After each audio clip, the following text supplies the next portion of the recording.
Deb, welcome to the Made Leader podcast. I'm so glad to have you on today.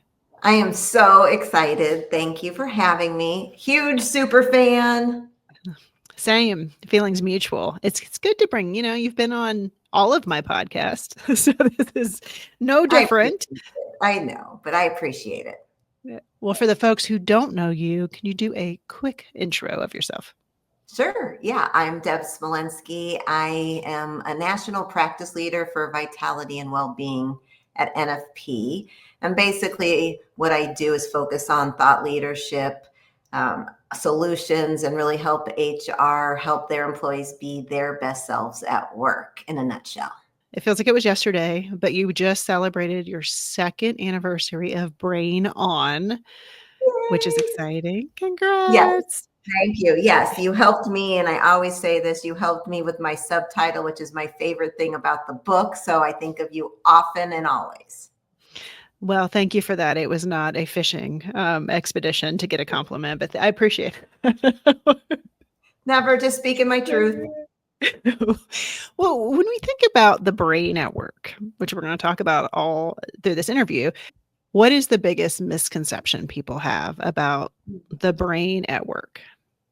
But how I view the biggest misconception is that we actually don't know how our brains work at work. I think most of us are on autopilot. We're running with the survival lens. And it's just like having this virus protection program running in the background of a computer. We're never able to do the work we need to or be our best selves. And so, science shows that our brain's a prediction machine, but those predictions are wrong. So part of this misconception is we start to believe everything we think is right. And it's not. It's not. And so I always try to reinforce this thought that our brain is never in neutral.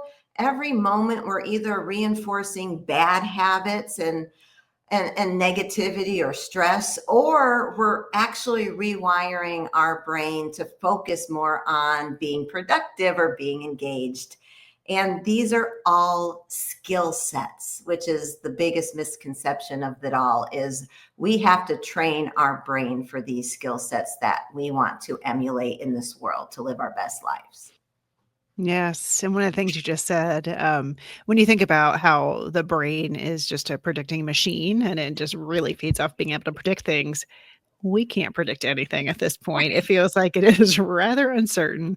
It feels like it's been uncertain since, it's always been uncertain, but it feels like we're at this heightened uncertainty now.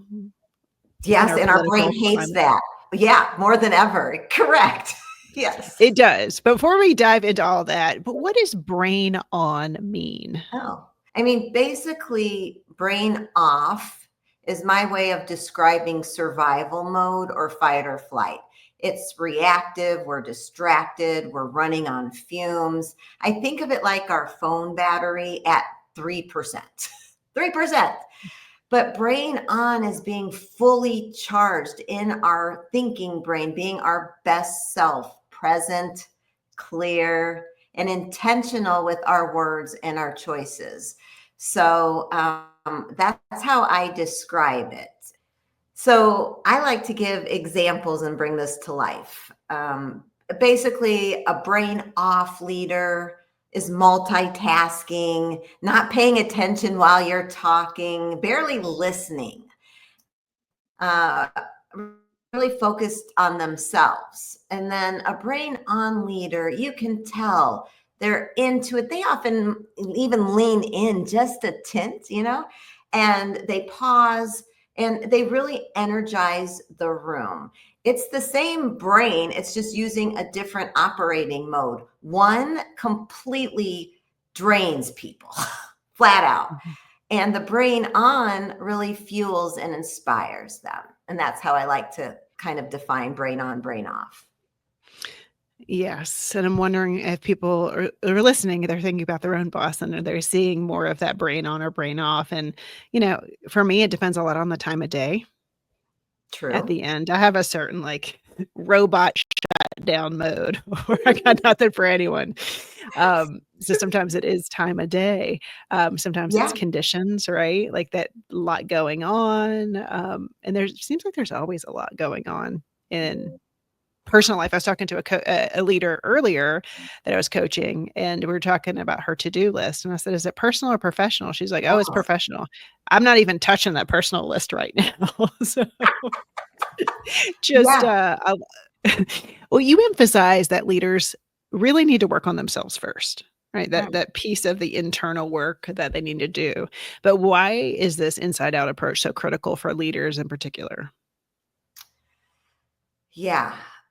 So if we ourselves as leaders, and a leader can be even a head of household, right? Or, in the community, but at work, if leaders don't train themselves first, they ooze stress out to everyone else like slime, energetic slime. Mhm. Because leadership is contagious, whether it's good leadership or bad. And so, as you help reinforce in your podcast and in your work, like we weren't born good leaders. It's a skill set, right? We weren't born. And I love that about the work you do. Management, it's all about operations, but leadership is all about managing your own brain and helping others manage their brains in the middle of all this constant challenges and complexity. And because emotions are contagious, like if a kid falls, and you go, "Oh my gosh," they start crying. But if you go, "Oh, yay, you're not dead," they just like bounce back. That's like a leader. When a leader walks in flustered, what are you saying to yourself? What did I do wrong? Oh, this is going to be a horrible meeting, or we're in trouble. Like the whole team shifts into survival mode. People feel unimportant, unsafe, on edge. And so, brain off, especially as leaders, spreads like wildfire, leaving everyone exhausted, burned out, or even carrying that energy at home. Versus when you're a brain on leader, and why it's so important to work on yourself first is with being calm and clear and present. It stops that contagion. It might even excite and invite people. And so knowing that is just a really important key to being an effective leader. You know what the thing is with leaders is they often think that they're holding it all in. Like, "Oh, nobody notices." But I loved Mm. your analogy of just, like, the slime and oozing out because it is, like, it's all contagious. You're not hiding it. They know. Um, so Deb, what is, something that a leader can do to look inward and work on that piece? Yeah, I really practice and suggest practicing knowing your triggers and tells. Like in a poker game, if you have a good hand, you try to not give a tell. You try not to let them know. You might like clench your teeth and like, so we all have tells. And as leaders, knowing what your tell is when you're angry or frustrated, you might roll your eyes and not even know it. So you start looking for that. Or when you're tired, you might say, I just don't have time. Or you might be really short and impatient. So looking inward is all about self-awareness of when your brain off and what does that look like, both from your thoughts, I can't even take it, your emotions, I'm so angry, or your symptoms, wow, do I have a headache right now? I'm so frustrated. Like we say this out loud all the time, we just don't pay attention to it. Versus those fleeting moments when your brain on, I actually go like this, like, "Good job, Deb." So my brain knows that I had like one or two brain on moments, and I keep reinforcing that. So knowing your tells is where I start. And rewarding each day one thing when you stayed brain on. You had a good conversation. You helped somebody in a difficult situation without being in that difficult situation, those kinds of things. Yeah, I love those because we don't often think about the wins because some of these things just take a long time and you tend to regress, right? These are built-in habits. And so you're like, oh, I didn't handle that so well. And that's what you focus on. But if you're like, hey, I had some wins this week. And I love that you said knowing your triggers, because there are probably people on your team, whether they report to you directly or not, that trigger you. I was just talking to someone earlier, Right. like that person, right? So knowing that that's coming, and like you said, you say it out loud and it's just paying attention to it. So I think those Yeah. are, And sorry, I didn't mean to interrupt. I get so excited because you're doing my you're work good. for me. But You're good. you can actually look at your calendar and already know when you're going to be triggered. You will literally have a visceral response, even if it's a week later, like that. So I mark those with a red flag. So that it's all about preparing yourself for what's coming also, which you mentioned. So I just wanted to double down on that very astute comment. I love that. No, I love the red flag. Yeah, I always tell people, like, "It's no surprise that person's gonna trigger you. It's no surprise your person is, your boss is gonna annoy you, like, they're gonna do the same thing." And I was reading this, I read this Daily Stoic, and I read it sometimes I don't, but there was something in there, that made me chuckle, because it's like expecting figs to grow in the winter, right? It was like old school Stoic stuff. But it's like, yeah, you're expecting, Christmas trees in the summer, which they keep getting earlier with. The Halloween stuff's out. So it could be reality, but it's like expecting something that's not going to happen. Over and over and over. So also that's the definition of insanity, kind of from Albert Einstein. Like, no wonder. Absolutely. Yeah, I love that. It's so Well, funny. when you think about, like, if leaders don't do this self-awareness work, this kind of self-leadership work, what happens when they skip that step? Is it just their brain off more often and they're showing up that way? What are the ramifications? It's not even a step, it's like a cliff. Like you just fall, like so we're always brain off. We're always our brain is designed to keep us alive. It's not designed to keep us happy at work, productive, fun. So the step you miss is not knowing that you're on autopilot all the time. And so checking in always is like 480 reps a day for your brain. 480 reps a day for your brain, because there's 480 minutes in a work day for 8 hours, let's just say. So you can't skip that step. Well, we're skipping that step all the time, but the step we can't skip is trying to ask ourselves, am I brain on? Am I brain off? Because otherwise we're showing up in default mode, in fear mode, in fix it mode, running in a marathon instead of a sprint with recovery, eating at our desk, mindful, like the list goes on and on and on. Like I said, fleeting moments when we're brain on and actually living our best lives. Yeah, I like that you said that. That really resonated, just that we're always brain off. So just assume you're a brain Oh, off. right. And so Same thing. going into conversations, going into team Yeah. meetings, going into Yeah. talking to your boss, like, assume, check in, and how could you get brain on? I think that's really, Yeah. really important. Um, The is other there thing is to do, if you don't believe me, is, figure out by looking at your calendar what you like feel joy about or excited about and can't wait. It might be like a 10-minute break. I like, so that just proves how much we're brain off, is try to see how much in your calendar is going to get you really excited, jazzed, energized, pumped up during your day. If you Yeah, don't believe us, but yes, always assume brain off. I like that. I don't really like it, but I like that as a default, you know what I mean? Just to say that, Yeah.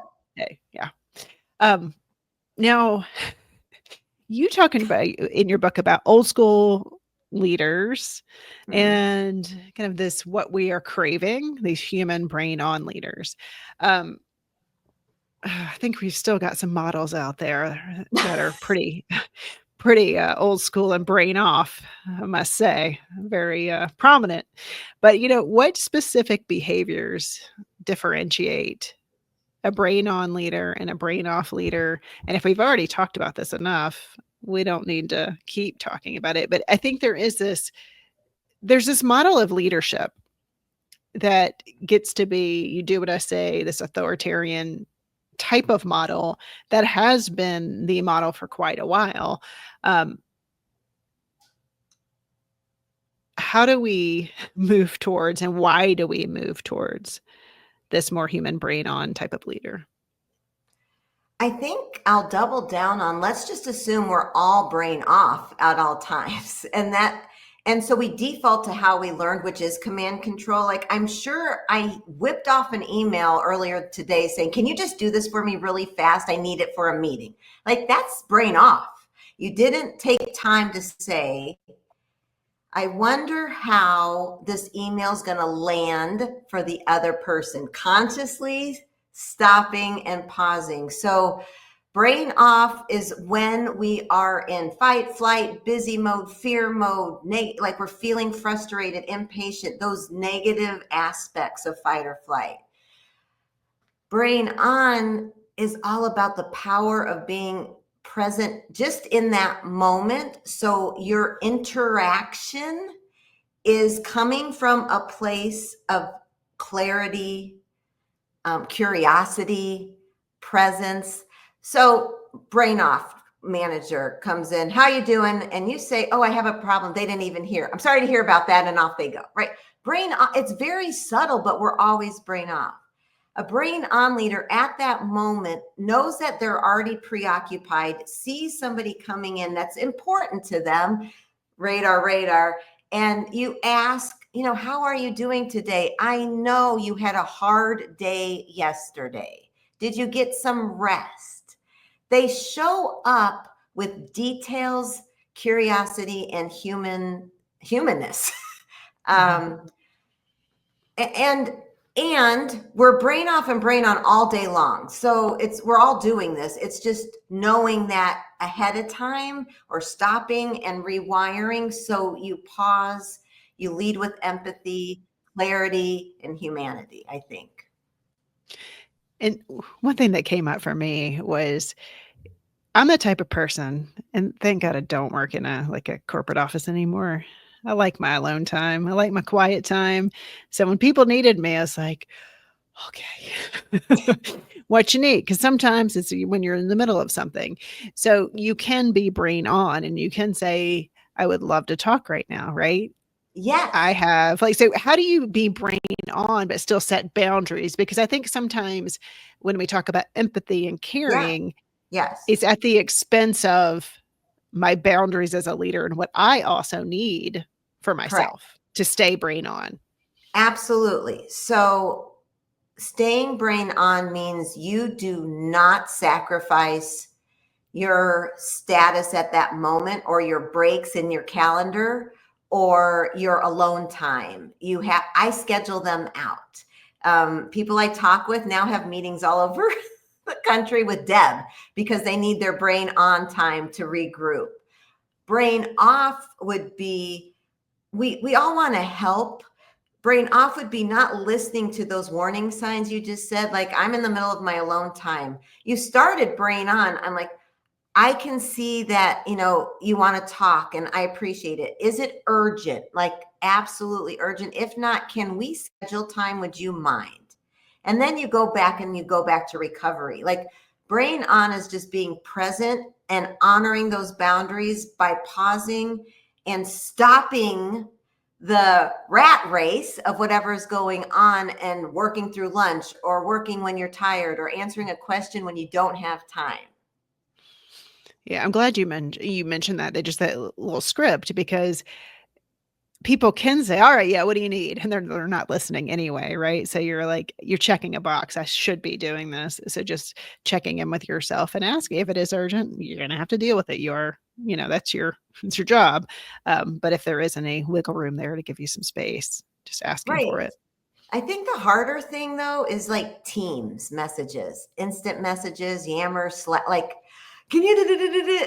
So I do not use Teams. I can't stand, and I know that's not an option for a lot of people, but putting it on do not disturb a couple times is a mental skill. It's a habit that keeps you brain on and honoring boundaries, because I love how you always talk about boundaries are really important.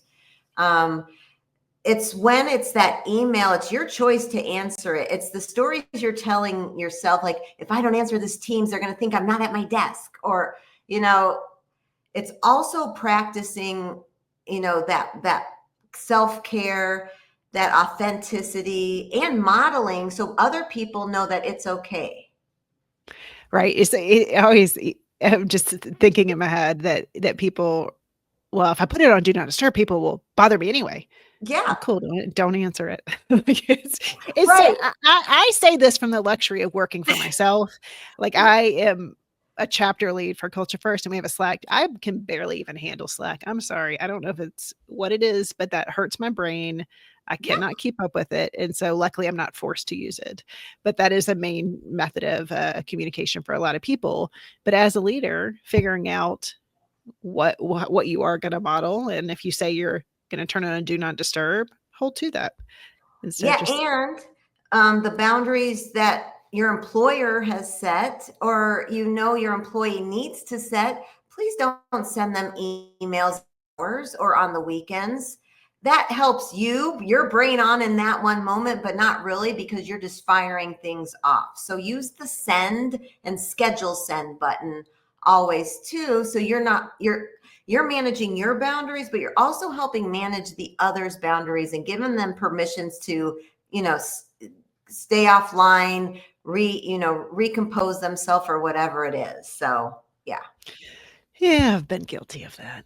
I we just all have. yeah, I'm much better of the schedule send now, even though they're not, like, they're clients or things like that. So but I still do schedule send because they don't need it on the weekend. They're fine.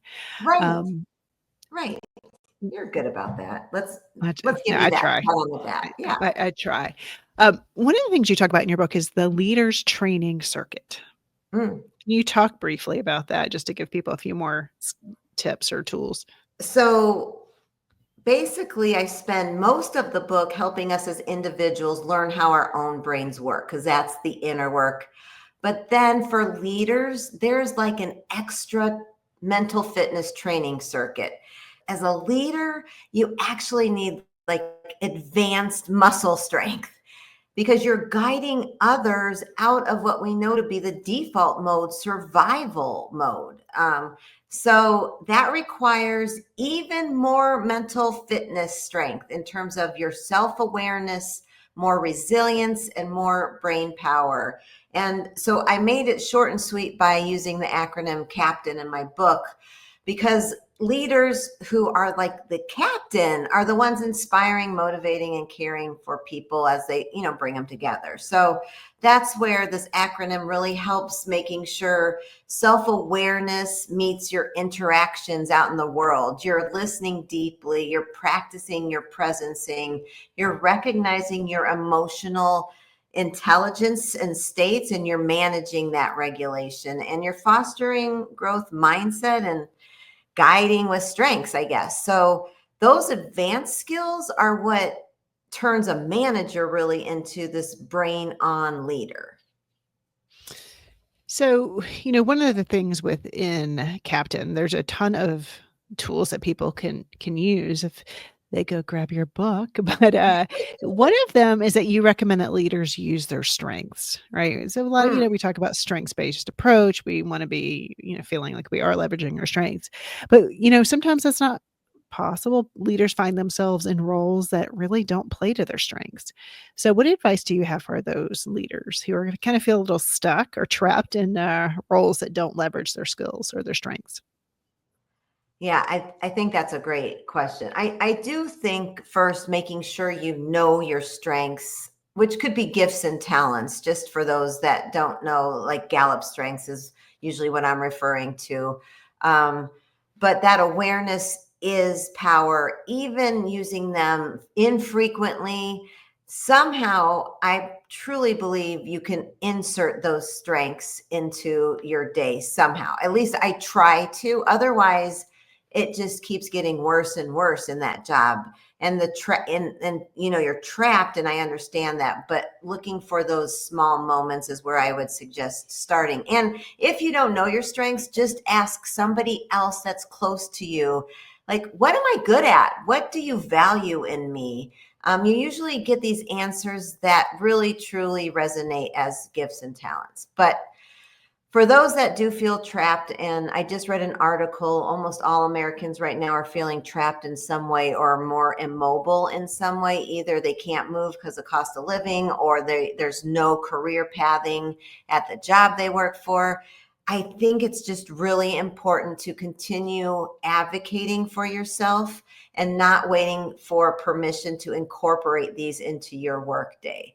So I do this all day long. In fact, people ask me how I got to where I am, and it's because I kept raising my hand, seeing these small little issues where they align with my strengths and I know I could fix them accordingly. So advocating for your strengths is really, really critical. Because honestly, it's your strengths that made you a leader in the first place, and they're innate to you, and that's your leadership edge. So ignoring them or just being okay with the situation is so costly from your own mental well-being, and it affects like your team and organization too. So I say, find a way. Yeah, you are really good at that, Deb, and that's how you've managed to stay at the same place for a while, right? You keep getting Yeah. engaged in different things that leverage your strengths. And what I just heard from you is just own your career, ask for it, and that's showing leadership in itself, right? Absolutely. 1,000%. Now, one thing in your book I want to talk about, because when I coach leaders, this is definitely a hot spot for certain leaders that don't know how to pause before talking. They like to give advice instead of coach. They just going to get pulled into the busy momentum. You know what I mean? Like just the rhythm of the day is just fast, fast, fast. So, what are some strategies they can use to pause? Yeah, I love a purposeful pause. I love that. So I guess I practice this more than anything because, again, we're always brain off, which means you're always not going to pause. A pause is a conscious breath or stopping yourself from the going on and on about your next question or fixing something next. It's purposeful and it's conscious. So I do a couple things actually. I try to practice pausing to build that mental muscle and habit. So, like we go back to, I use my calendar, if you can't tell, all the time as my Just a tool. little bit. Yeah, exactly. So I look at those red flags and I ask myself, when am I going to pause? If I don't have a break between the meeting before going into the next meeting is a disaster. So I make sure that I don't go on camera or off mic for at least a half a second, 2 seconds, 3 breaths, right? I'm going to pause at the beginning. I'm going to pause if I hear this person go down this path that I know they're going to go down before speaking. Like I plan my pauses, which makes for a much better meeting and day the next day. I also take a sip of water, and that helps me just ground myself. Good people that are presenting always take a sip of water when they need time to reflect on questions. We should always take a sip of water too before kind of jumping in. But then, sometimes in real life, in real time, we get these questions or these situations that are so stressful, and we just want to blurt out an answer or blurt out our frustrations. And so that micro habit, I try to pull from one of three things if I can, if I'm really brain on for a second. I either try to feel my feet and wiggle my toes when I notice like my blood pressure rising or my heart racing, because when you wiggle your toes, you're bringing your brain back online, brain on. Or Mm. I try to ask, what in my head, right? What outcome do I want before responding? Like that's a harder one because I'm just usually like brain off. So I wiggle my toes, that brings me brain on. It triggers myself to pause. The other thing I try is, especially if I'm in person and it's a heated situation or a stressful situation, I try to focus on that person, not the words they're saying, and picture them with their family or their pet or a good time we've had in the past and put them as a human just, Mhm. and that brings us back to gratitude, which is a brain on skill set. So those are kinds of the different aspects and tools I do for pausing. Yeah, I like that you brought up the one about the just drinking some water because just that Mm, tactile physical movement yeah. can bring your brain back on. That's just one that I forgot. That's a great one to consider, and, I think we could all use those. Leaders set team culture. We talk about culture generally in the organization, but each leader creates team culture. And so, how can they support a type of brain on leadership and brain on culture instead of that one that is more brain off, more firefighting type of culture Mm. on their teams? Oh yeah, that's a great question because we all are firefighters during the day. I mean, that's how our Yep. brain is programmed. So it's catching yourself. But when it comes to, I guess, culture, I don't know if you were able to hear Edward Schein when he was alive speak, but when I took his class, and he's like the grandfather of culture, he said something so helpful. And he said it's culture is really about the climate, or as he calls it, the environment, what people can see, hear, and feel, which is something that actually feels not as squishy as culture. It's something that Mhm. leaders can shape directly, which our brain likes control. So the firefighting culture is just when we're exhausted or we're rushing. But brain on is a proactive approach to building healthy, what I call microclimates, like you alluded to just a minute ago.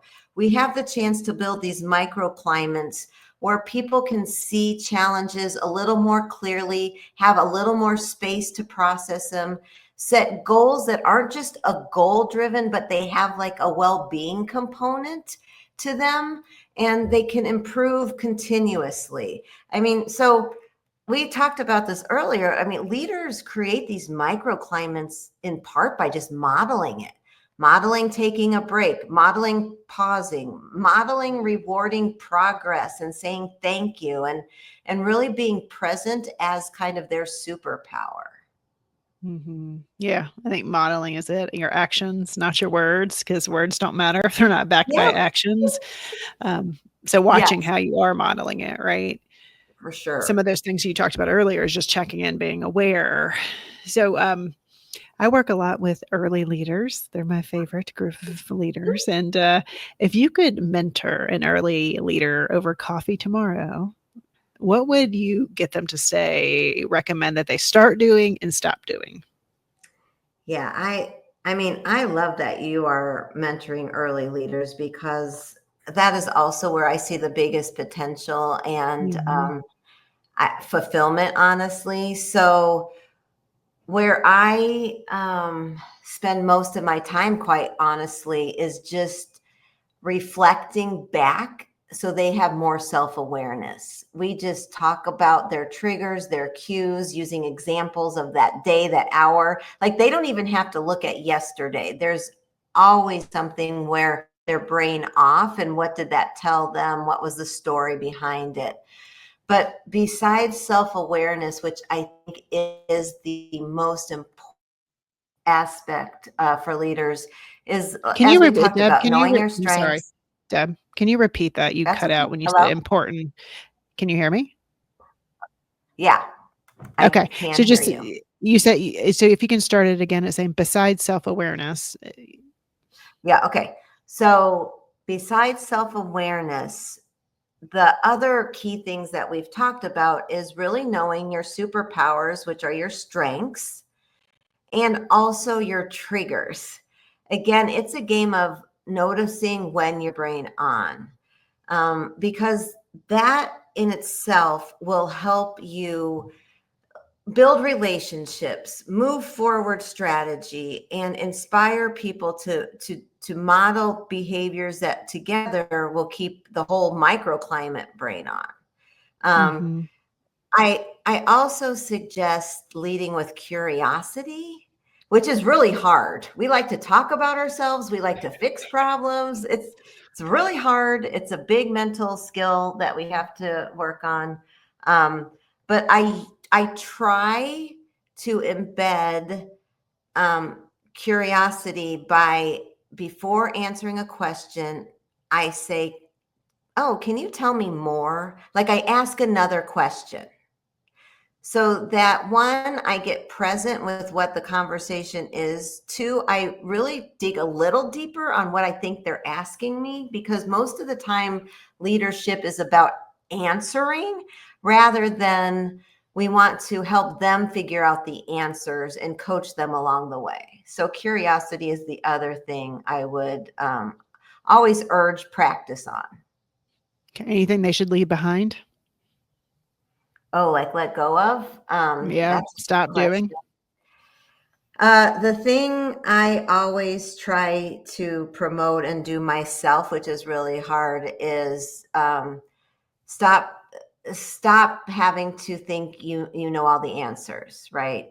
Leave behind that like you must know everything as a leader, because that's so far inaccurate, and it leads you down this kind of command and control brain off approach, which triggers other brains. So again, that's where curiosity and asking questions and coming up with answers together is a much more powerful way to operate, I think.